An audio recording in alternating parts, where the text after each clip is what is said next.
Communities Coalition. Yes. Is that right? Grundy Safe Communities Coalition. Yes. And we've got some cool people here with us. So it's going to be a great topic. You guys sit back, make sure you have your coffee, and let's talk about, we're going to talk about and the prevention and of. the prevention of and the wildly weird things that you would have never known that you need to know.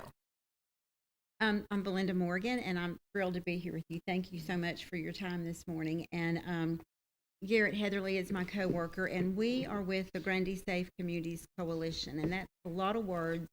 And our job and our hope is to make Grundy County a safer community for youth, young adults, and families. And I've been doing this for almost 3 years. And prior to that, I was a nurse. I've worked recovery with veterans. I was a school nurse at Swiss, did a lot of gardening out there. So I was travel nursing and just away from home a lot, and came home a couple years ago to spend the last years with my dad. And worked at the Wellness Center at Sewanee, but came back to Littell Parton Center, which is the old Grundy County High School. And I never thought I'd be working out of my home economics classroom, first of all, but I'm so glad to be back here, and so glad that I've had an opportunity to become more aware of the community and what's happening here. And having said that, I've become keenly aware of a lot of the troubles we have in Grundy County. And my job is substance misuse prevention, and the short answer to that is drug and alcohol prevention for youth and families.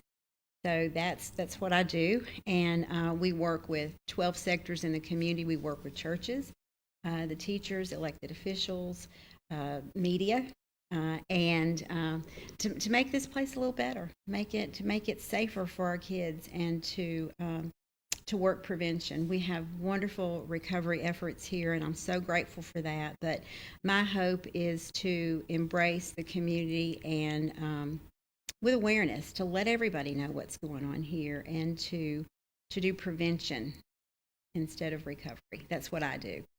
But kudos to the folks who are working so diligently in recovery. We're strong partners with them. Lots have been going on in the 3 years that you've been at it. I mean, you're a force of nature, Belinda. Fellas, I don't know if you've known that, but Belinda's a force of nature. You do not say no to Belinda. And, but it's all for the good things. I mean, you've done quite a bit here in the 3 years. Well, we have such goodness here. We have a lovely state park system. We have good people, generations of really, really good people. When I think of the folks who came out of Grundy County High School, where I went to school, Judge Anderson, and just all the folks here who support the community, and there's a real community effort here. If someone's sick, there's a roadblock, or a chili supper to raise money for those who need money for medical care and such. But leadership, Grundy is amazing. And Garrett's currently doing Leadership Grundy. Are you? I am indeed. I'm a 2004 graduate. But it is a very wonderful way to understand here more. Yeah.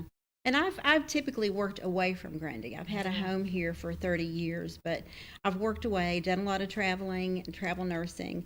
But this is home. I think for the folks who grew up here, this will always be home. So I want to add things to the community. We've started a youth coalition at the high school. They're called SPARK. Students Preventing Addiction and Raising Knowledge, and we have the first Tennessee Strong ambassador from Grundy County. She works nicotine prevention. Garrett will be taking some folks to MTSU for a training. For a day on the Hill, so they'll learn about advocacy for how to kind of change laws and prevention laws, specifically around nicotine and vaping. So what we can do to change, like how things are marketed, how they're advertised, how they are sold, especially in like convenience stores. And so they'll be working on media campaigns to try and kind of tighten that legislation around. All right, I'm going to put a pin on that one because we recently had a school board discussion on the markets and the things that they sold. So I want to put a pin on that one. Oh, good. And Thank go you. back to that. Who do you have this? Who's the cool dude next to you? This is Special Agent Tommy Farmer, and he is with the Dangerous Drug Task Force, TBI. And Tommy will be coming to present the Dangerous Drug Task Force seminar for us on December 8th. And when I first talked with Tommy about coming to Grundy, it wasn't. We don't. The format's generally not like this, I believe. It's more during the day. It's geared toward first responders and EMS and healthcare workers. But when Tommy and I talked, I said to him, the folks who are with our young people, sometimes the most, are the teachers. They're the ministers. They're the community members, the coaches who are with our kids a lot. And I want those individuals to understand the horrors, if you will, about what's going on. And Tommy and his team agreed to come here today, of course, but to also do a sort of a conference, I guess is what we call it, or a seminar, December 8th at the Armory in Mont Eagle. And Betsy and Mike will be providing barbecue and volunteer behavioral health as our fiscal agent, and they'll be doing some coffee setup and all. But this will be an opportunity for our community to come together and be more aware. And I believe from that awareness, our families and our youth will get better support. We'll have more eyes on this situation and a better understanding of it. So awareness to me is the key to so much, especially with this. Well, it decimates our community, and it's heartbreaking. And everyone has an addict. True. Somewhere. True. I It does mean, not discriminate. No, it does not. I asked Tommy when this all started, and he told me a little bit of trivia. Well, the exciting thing about coming back to Grundy County is this is, especially with the Dangerous Drugs Task Force program, this is our 26th year in service, and it started right here. And that is exciting. Now, we're a much different program, a much larger program than what it was when it started 26 years ago. And it started off of a letter from the sheriff then, Robert Meeks, and he wrote that letter to, my understanding, to the governor, to the director of the Tennessee Bureau of Investigation, the United States Attorney, the congressman. He wrote it to everyone, which prompted a meeting of all of us. Russ Dedrick called a meeting, and we met in the basement of the courthouse in Marion County. And from that, we had no funding, no money, and he said, we have a community that's devastated, decimated with methamphetamine, and I need help. And this was from here to Franklin County with Sheriff Fuller and Coffee County. Everybody came together. All of the municipalities, state, local, and federal, all around, said, okay, how do we address this problem? What do we do? And so it started simply with sharing assets, resources. We didn't have the funding and training, equipment.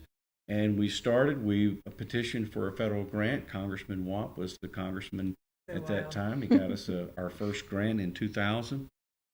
The state, the governor then, I think Bredesen, was able to issue, he got us some funding from the state. So it started right there with literally a shoestring budget, one response truck, sharing the equipment, and commitment of law enforcement. Now, I am absolutely proud to say that we have probably the most comprehensive program and what I would say is the best kept secret in the United States. We have a response program that has evolved because of, the reward for hard work, right? Yeah. Is more work.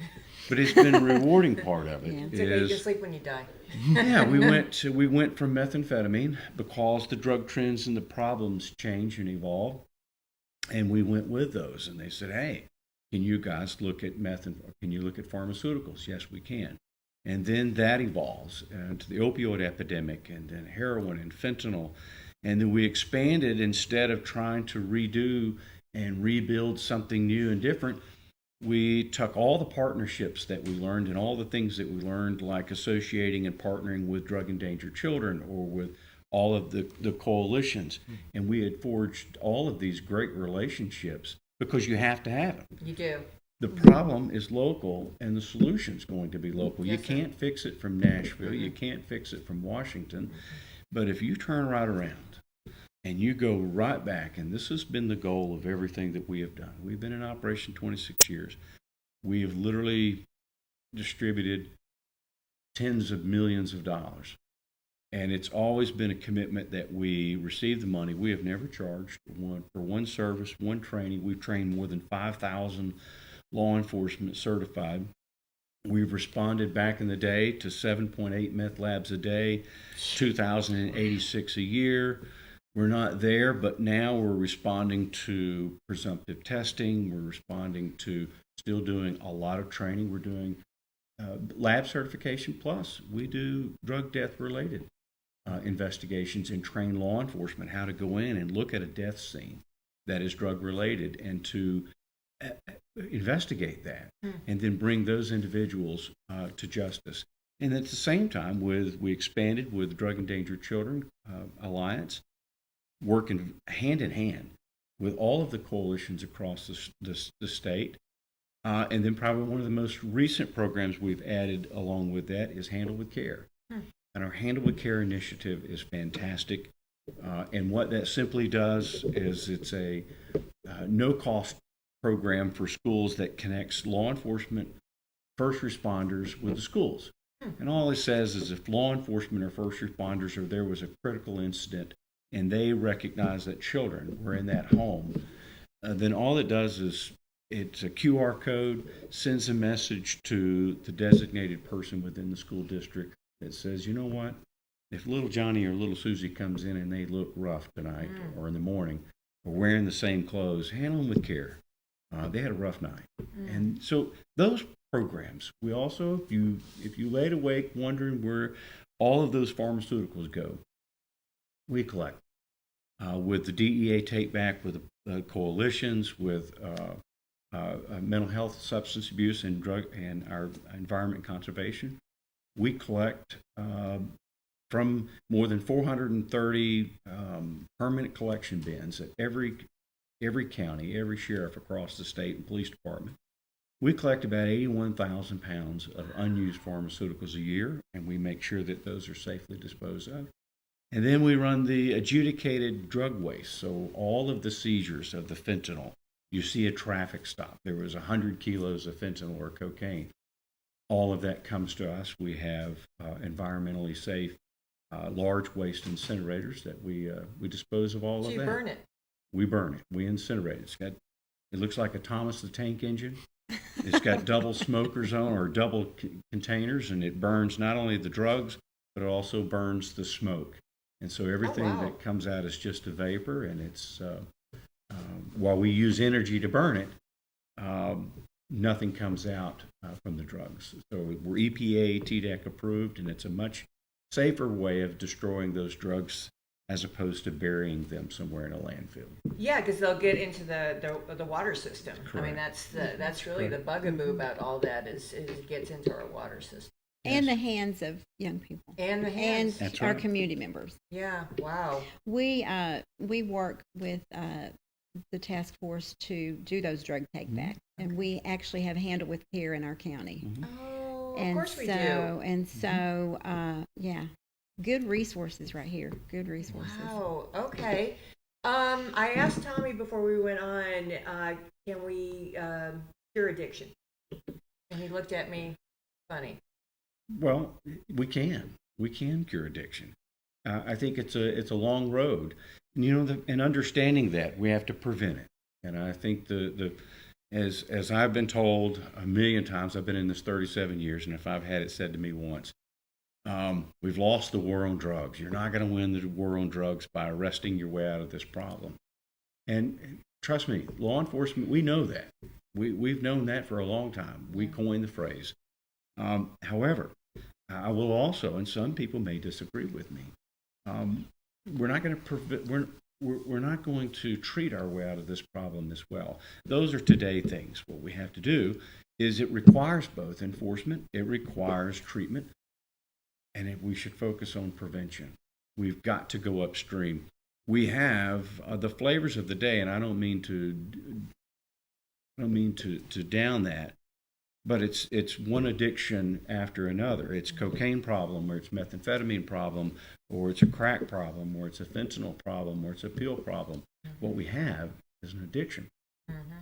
And so those are the things that it takes the entire community, the coalition of individuals to come together and use all of those resources to come in. But she's talking about awareness. We're so busy, and we have got the best opportunities in the world. We've got so many ways to communicate with people and reach people, but yet they do too. And so unfortunately, we're competing with groups that have a lot more resources than we do in terms of normalizing behavior, or this is good, or we have youth that go into stores and they see these products and they think, well, if they were really dangerous, they'd never let them be sold out here. And that's the furthest from the truth. With technology comes good things and sharing and communicating, but technology also, it also provides the ability to manipulate things. And we have drugs that are sold in convenience stores, more than 4,000 convenience stores across our state right now, that are probably some of the most dangerous drugs that have ever been on the streets that I've ever had to deal with. Oh my goodness, that's saying And they a can lot. walk straight in and they can buy them. Seriously. Yes. You know, a lot of times it's labeled as something like, oh, this is all natural. That's this right. Energy booster, pain reliever. And so when you see words like that, it's like, oh, of course this is safe. This is something that's going to help me. Yeah, I would have said that because, the temple. Right. We had a young man reach out to us on our Facebook page, and he just was randomly scrolling and saw it, and he emailed us and said, I want to help. I've been in recovery 3 times, and I started a new job, and I'm anxious and tired. And he went in and bought kratom and relapsed immediately. And so yeah, I mean, and they are dangerous. Well, ours, and Belinda, you can attest, and I'm sure you can too as well, it's a generational issue, right? So it's a learned behavior. That's a coping mechanism. It's a childhood trauma. It is all of the above, mental illnesses, things that we put in our body. How do we stop it? How do we stop the generational curse? I think you stop the generational curse early on. I don't think you wait until someone is well into that generational use at 35, 40. You certainly stop it then too. I don't want to diminish that, but I think with education and with our community coming together and with working with all the sectors of our community, and awareness and education and having conversations about it, normalizing those conversations, having young people reach out to trusted adults who are aware of what's going on, aware of those traumas, aware of what is happening at home, aware that there's been an incident and Handle with Care has been notified. That's very confidential, by the way. Oh, sure, yeah. But to have a community, a well-aware, supportive community, and to destigmatize this, I think that's how you do it. I think we work with our youth group who go to seminars, go to a week at UT Martin, to Tennessee Teen Institute, to have them be a safe place for their peers, for them to say, if you're in trouble, call me, or have parents that know what Amazon's shipping to the home. That's how I think we do it. A lot of it, building that community, like, it's been said multiple times, but, all the work we do happens because people in the community are willing to work with us. I think like our after school program that we're doing now, we have some kids who are at high risk of, falling into addiction, substance misuse because of things like poverty, use, neglect. And we're now kind of creating the system where this young person who might feel like they're isolated, they're not cared for, is kind of going through all these different groups that are saying, I do care about you. So it starts with, Deb and Lauren at Rise Up Grundy, doing great work. doing great work. No. And What a kind good of, partner they are. referring them to us and saying, can you help out with this kid? So we've got 2 people touching and saying, hey, I care about you. And then they come to school with us, or come to the after school program with us, It's two more adults saying, hey, I care about you. I want things to go well. And then we have Lyft Grundy and Casey driving these kids home and saying, you know, this is a fifth person that cares about you. That's 5 people in one day telling this person, like, hey, things are going to be okay. We're going to be here to support you. And you matter. You matter to us. And that's a big, strong message. And we know, so my background is in clinical psych. That's what I went to school for. We have mental illnesses that are surfacing. That leads into it, doesn't it? Right, and it does. And we know that things like community are one of the biggest protective factors for kids. So if there's a traumatic event, if there's substance exposure, having a strong support system, a strong community system is the best indicator for a healthy recovery. So that's why these things are so important, and part of prevention is that mental health and that community aspect. Do you agree with that approach? Absolutely. And knowing, again, going back and educating the moms and dads and having them understand too, the community understand, that child, even the simplest exposure to them, the 3 of us or the 4 of us are not going to be the same.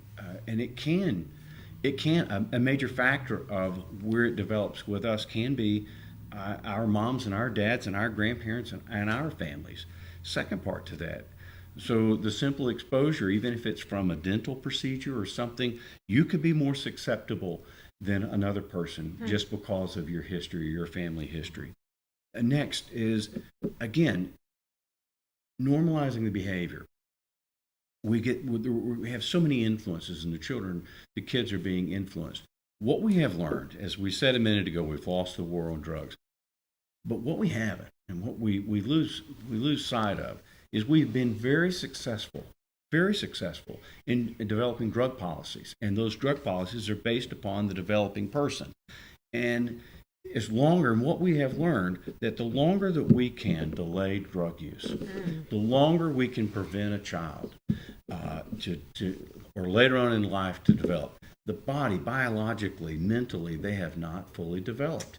And when we start interfering and we introduce drugs to that person, that young developing person at a younger age, before they reach those ages of 25 to 23 to 25 and fully developed brain, the susceptibility, it doesn't necessarily prevent them, if we can delay that drug use, from experimenting. But what it does do, it greatly diminishes and decreases the chances of them developing a long-term addiction. The longer we can stop, but you introduce those drugs, even as many say, well, it's just a little marijuana. Well, there's nothing just a little marijuana anymore. And what we are learning about that is it affects the C1, C2 receptors. It affects the body, especially a young developing person, triggering the body itself, the brain itself, to go into to certain actions. Really? Dr. Kristen Gilliland, I'm going to tell you at Vanderbilt. That was powerful. Pull her onto your group. I would highly recommend many folks Google her, Facebook her. What's her name? Dr. Kristen Gilliland, Gilliland. Vanderbilt. I've heard of her. Neurology. Yeah. She will open your eyes and show you. I mean, we can tell you from a law enforcement, from a forensic side, there's nothing natural about any of this out here. We've talked about cannabis, even hemp-derived cannabis. We've got more powerful hemp-derived, low THC that can be converted, that can be concentrated, that literally changes just by simply burning it and converts the THCA, decarboxylizes to delta-9, and literally somebody walking out of a store has 0% delta-9 when they went in and bought it, but they go out, they burn it, and converting that THCA all of a sudden can become 30%. Very, very high potent. And those to say there are not overdoses, they're very wrong. We recorded more than 269 non-fatal overdoses, and many of those we don't know could have led to other psychiatric or issues. But it's either synthesized or genetically manipulated. And then she brought up other products that you can buy. Kratom. Metrogenine is the active ingredient. Incredibly addictive. Wow. Acts like a stimulant in low doses. You can buy it in convenience stores all over the place. Higher doses, it mimics the effects of an opioid. It's marketed. Many say it's a self-help. I can treat my own recovery. You can't. It's incredibly addictive, and it has very, very severe withdrawals, and we have seen it in death. But these novel substances are coming down the pipeline and available more than ever through social chats, through Snapchat, through different social networks. So you can do drug deals on Snapchat now? You can not only do a drug deal on Snapchat Oh my gosh. and Reddit and many others, but you can go in and discuss the effects of what happened to you during your drug use and what you mixed it with, how did you do it, and take recommendations. So it's sensationalized. And it's marketed to those young people. The flavors, the colors of the packaging, the similarities to Fruity Pebbles. I mean, when you come to this event on the 8th of December, let's talk Tommy about will this. expand on all of this, and it is So just this is what we're going to be amazing. talking about. what If we're you want to learn more, like what to look for. Yes. All the things that you would have never in a million years have thought of. Oh my gosh. All right. So National Guard Armory, thrilled to have that building in the county. know. Tell me, how do you want to register? Tell me about it. You can go on our website, and we've got the flyers out there. There's a QR code to register, and Kim Littman's address is there, or you can reach out to Garrett or me at our coalition. We will help you register. We're keeping a registration list as well. But I just really encourage the adults in the community to come and be more aware. Be more aware of what our young folks are facing every day. You know, when they go into, I mean, think about where this stuff is placed. Tommy talks about all of this in his discussion. You know, you walk in, it's right there. So weird. You know, you have to go past all these products to get your slice of pizza or to get your sun drop. And so it is very keenly, they spend a lot of money marketing this stuff. It's flashy, it looks good, it's curiosity, Non-alcoholic. non-alcoholic. Yeah, it all looks very harmless. Even from this, person. It's a gummy. Kind of yeah, it's a gummy. And It's natural. Yeah. Safer, but Safer. safer doesn't mean safe. And you know, we'll talk about, or Tommy will talk about the dosing of a gummy. It's not a whole gummy. It's seldom a whole gummy. It's a fourth of a gummy. Yes. And so you eat 3 and you've had, 10 The doses. reactions, what's incredibly, words matter. And what we are learning through all of this is where we may respond back through our coalitions, just like he was talking about, tightening up some of the laws. And what we have greatly learned is that words really matter. Yeah. And even when we have the best intention and we're working with our legislators to tighten down, to restrict, for example, some of the gummy products. What we passed legislation is restricting the age, who can buy it, and then making sure that there's nutritional facts that are put on each of the products, reducing the dosage or the serving size. And what the response to this industry was is nobody said that, oh, by the way, that the servings or that the nutritional values had to be in a font that was legible.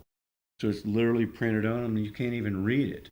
Number 2, nobody anticipated, we thought they would reduce the dosage per gummy. Yeah. No, they increased the dosage per gummy and reduced the number of gummies. So now we have 1 gummy per pack, and a dose is 1/4 nibble every 3 to 6 hours until you reach the desired effect. Oh my gosh. So what's a juvenile? What's a teen? What's an adult going to do? They're going to eat the whole gummy. Sure. And we have had severe overdose reactions, and we've had people hospitalized, youths hospitalized. Again, you've got a young, developing, naive system that just took a very high concentrated product that, if you saw the places that these products, many of these products are manufactured, it came in a very flashy, commercial-looking packaging. But I assure you, they bought all that online, and where it was manufactured, there's no sanitary, there's no... Oh my gosh. Are you serious? It's nasty. Okay, so I'm going to go back to that discussion. So at the school board, it was brought up that there was an incident at the school with a young person who got a hold of some of this crap. Mhm. And they did a check on all of the markets, and it was a mixed bag. Yeah, so I don't remember the exact numbers of how many failed the compliance checks, but it was a good number of them that failed compliance checks with what products are available, if they're carding, and things like that. And then some of our own research, kind of doing like environmental scans, like what's the availability, like where you're seeing it. We found that every school in Grundy County is within 2 miles of a place that they can purchase THC and nicotine products. So that's some of those things that people are looking at is like, should there be regulation of how close these places can be to school systems? Again, how much are they We don't have carding zoning at a in time? Grundy, so that wouldn't, Right. And so that's just the kind of things that are kind of coming up in those discussions are how can we try to make it safer where there's less availability to students? Is it legal for them to sell that? For a lot of it, yes. So again, legislation is changing a little bit. So I know what's passed most recently is all of those things that I was saying where it breaks down into that Delta 9 THC counts towards you can't have more than 0.3% THC. 0.3 is the legal limit of Right. Delta 9 tetrahydrocannabinol, which is psychoactive. Unfortunately, Gesundheit. but unfortunately, that's not the. Originally, when these laws came down, it was thinking that Delta 9 was the only active psychoactive part. You have THC, you have CBD. CBD is non-psychoactive, THC is psychoactive. So it was looped into a package and generalized that Delta 9 was the only one because it was the most popular. Sure. However, there are more than 114 different cannabinoids. You can have Delta 8, Delta 10, THCO, THCA, THCP, V. You can have a whole list. And the technology provides the ability now that they can even start with a low THC hemp. And if I heard it once, I heard it 10,000 times. You could smoke it. You could smoke all of it and you'd never get high. Unfortunately, they never thought about, or they did think about, some did, that you can extract it. You can extract it and you can concentrate it all the way up to 98% pure THC. Or if it's CBD, well, there's a process. I'm not going to tell you what the process is, but all they do is they extract the CBD and they convert the CBD using a lot of very strong acids and solvents to convert it. And these are the things that are going into gummies and vapes Wow. and drinks, these cannabis drinks.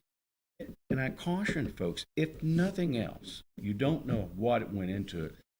But when you use these types of chemicals and solvents and acids, what goes in has to come out. Well, that's why the meth thing, I remember the whole legal saga of trying to get a handle on the meth. And it's still beyond me of the things that make meth.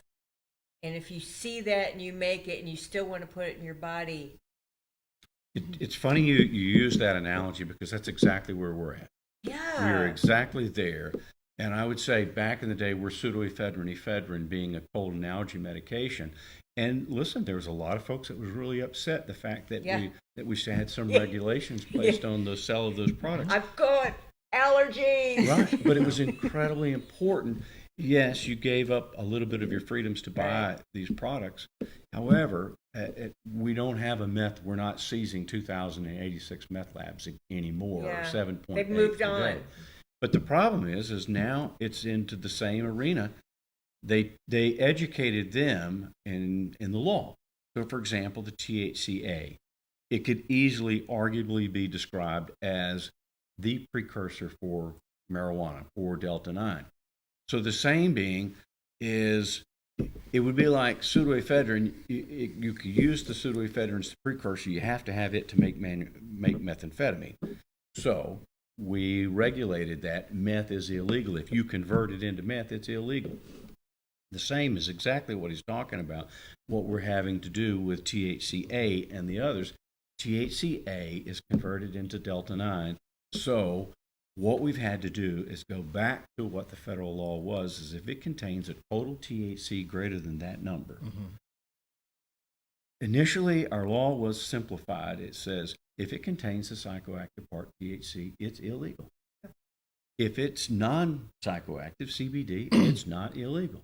That was pretty simple.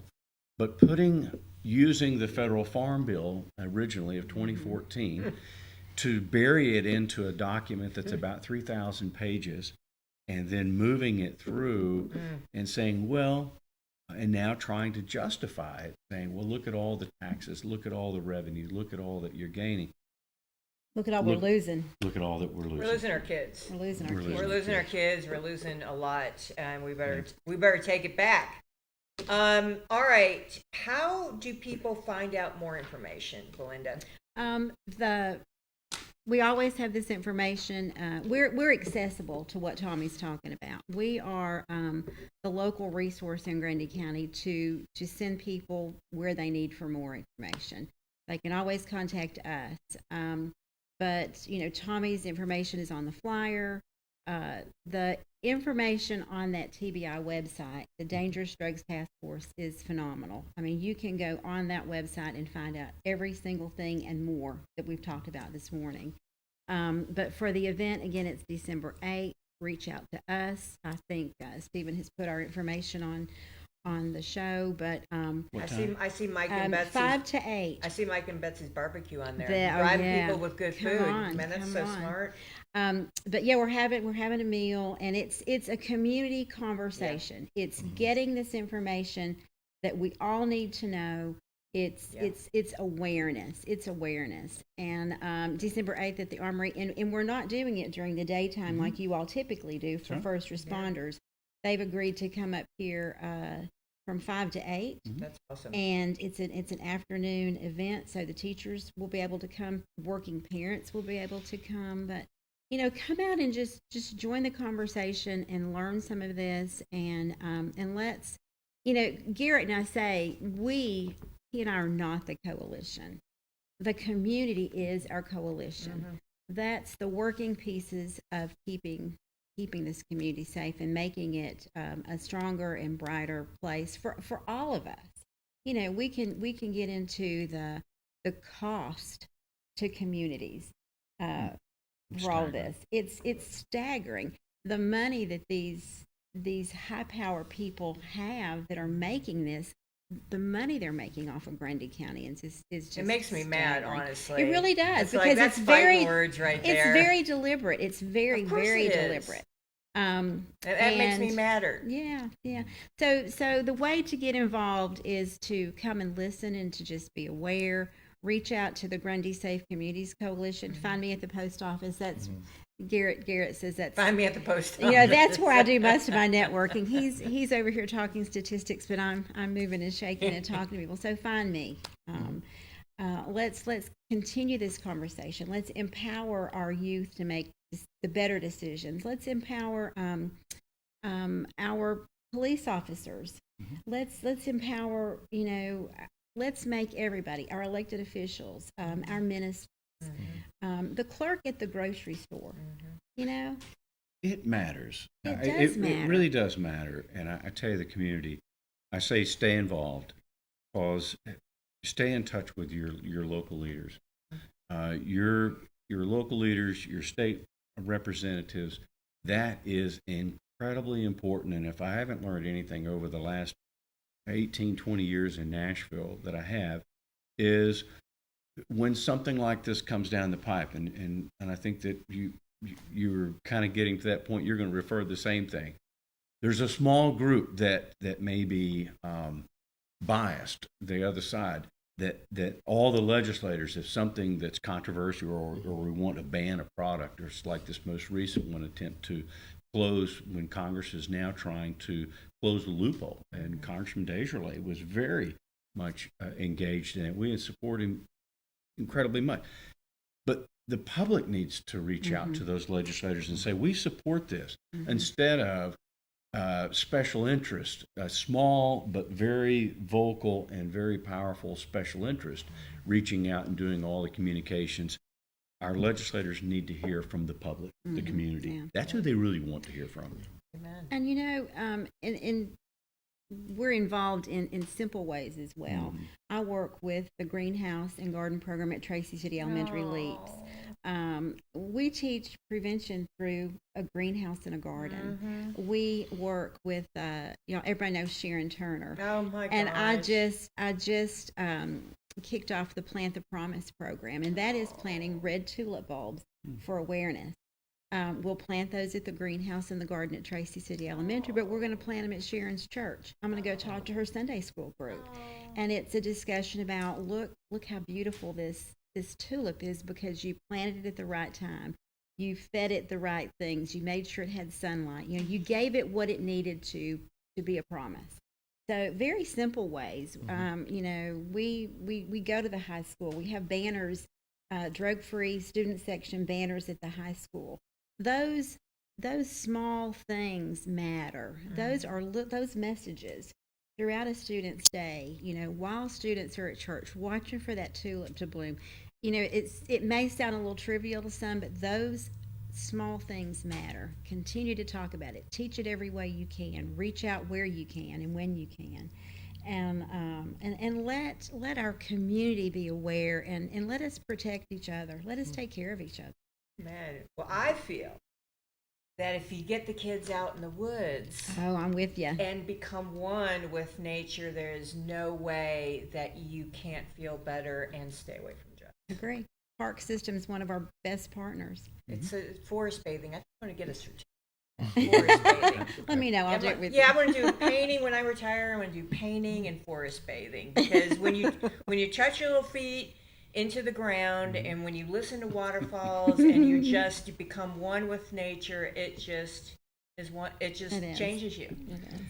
And I'll say one other thing. You're talking about simple approach. We sometimes fail to appreciate some of the simplest things that make the biggest difference. It is amazing sometimes, like this program, and I've had many ask me, well, Tommy, what law did you get? And I'm talking to other states, talking about our program and what we do, which is very unique. And I'm proud of what we've done in Tennessee. It is a very unique program. And they said, well, how did you get that legislation passed? Or how did you get that done? And when I tell them, well, we didn't. We didn't. There is no legislation that mandates that or this or the other. Well, how'd you get it done? We ask them nicely. And it's amazing what you can do sometimes, even in your own community. If you've got business owners, you've got storefronts, they may not know. They may be ignorant to the fact of the products and what's.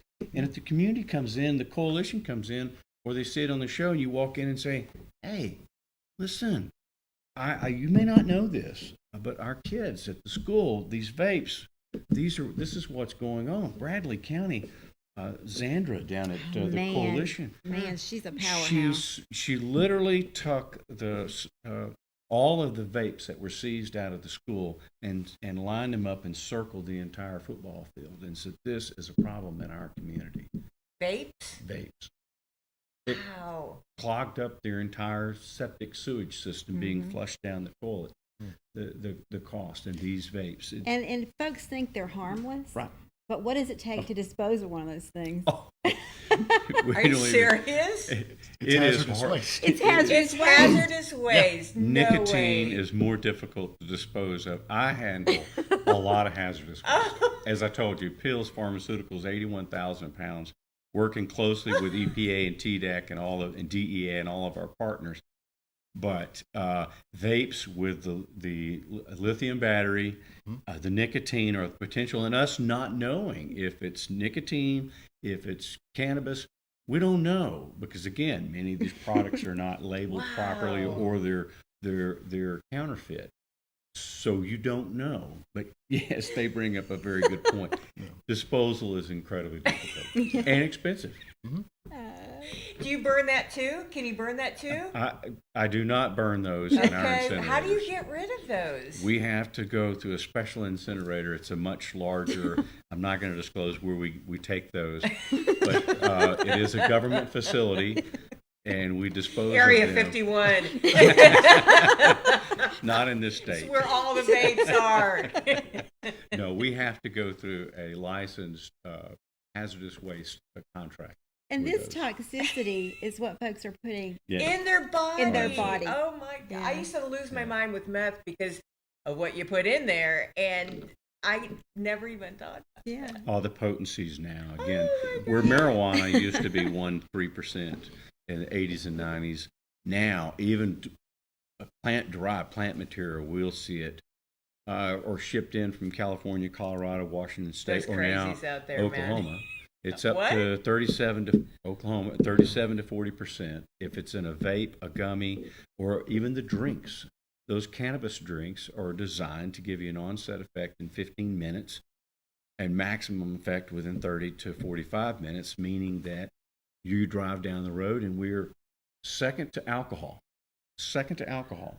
Marijuana, overwhelmingly, is the greatest. We're seeing 3 out of the top 5 in toxicology are cannabis or cannabis metabolites responsible for fatal crashes. And tell them what the Oh. concentration of like a, Woodstock joint Oh, 1 to 3%. versus, what did you say, 50? 37 to 45%. And it was, If it's grown locally, what we are seeing on average in Tennessee, 16%. We've got good growers, man, farmers. We've got. Unfortunately, this Remember hydroponic, moonshine? it's indoors and Oh my it's, gosh, that's crazy. yeah. well, come on the 8th and, And we'll and talk hear about more. it. Yeah, Hear we'll- more. It's mind-blowing. It is mind blowing, honestly. We can mind blow all day long. So I will continue to talk about this. Thank you. In the days ahead. Yeah. Yay! Enjoy Leadership Grundy. Yeah, thank you. Very cool history that you have shared with us. Thank you. It started right here in Grundy County. Mhm. Sheriff Robert Meek, Isn't that 26 something? years ago. Well, we have a great, see if I can just say it, 12th judicial district. You do. So, Oh, we do. We do. Very blessed. Elections do matter, sir. It does. And your district attorney general's on our statewide board. Courtney is amazing. She is Yes. amazing, and she's on our board, and we like her a lot. Ooh, yay. Ted Engel, you know Ted? Yeah. Love her some Ted. Ted, They yeah. both have come on the show quite a bit. Yeah. All right. Well, I'm gonna send these guys out to spread joy and sunshine. We've got a moose Christmas lamp to give away, so I better get to it, or there's gonna be just all heck breaking out. But anyway, we're gonna send these guys out. So thrilled. Belinda, anything you need, caller? Right. And thank you for your time and energy and your support with us. And Okay. if you hear of a church or a youth group, or we work with the Scouts, I mean, we will work with everybody in this county to build awareness and to support our youth. And we can come out with some hot dogs and have a little Right. cookout or something. But Spark Kids have they're just got a community grant for an everything trailer. We're going to put fun things in a trailer, and if folks can't come to us, we'll take that and have a little Community community. center, a mobile A community mobile center. community center, How yeah. cute is And that? they call it their everything trailer. Oh. So we've got lots of resources. Tommy's our greatest resource. We have, Apparently. yeah, lots of good things that we can bring to the community. So we'd love to do that. And if any of this sounds, like something people are interested in, that they're passionate about, they can reach out to us and become a part of the coalition. Yeah. as well, Oh, they like can an be part official of it. member. Yes. Absolutely. Really? So So- like a volunteer, like Safe Baby Court has a Yes, bunch of it's a folks. lot like that. And Yeah, we're, so- yeah. Anybody that wants to be involved, we can get that information to you and get you signed up Oh. and be more active in kind of being part of that community that's in prevention. Just ongoing. And this thing changes all the time. This stuff changes. It's like a whack-a-mole for what you do. Yeah. I mean, how do you? I mean, That's a yeah, good- there comes another one. All right. Well, I'm enlightened. So thank you all so much. You've Thank done your you. job, Thank at least you. for me. I feel like I am a smarter person on this because drugs affect at least one person in everybody's family. And the other thing is about the kids, they're developmental. So I know as a parent, when I had the children in the womb, I was like, I'm going to listen to Bob Valdi. I'm not, I'm going to eat healthy. I mean, all the things that you can do to protect your child for the future, I think all parents would want to do. And to know that this affects their development hugely. Mhm. I And mean, the decision making and the consequence, Yes. understanding consequences is well, part we of have the an brain. issue with that around Yeah, here. we do. So anyway, we're going to get that out. As always, thanks for watching more.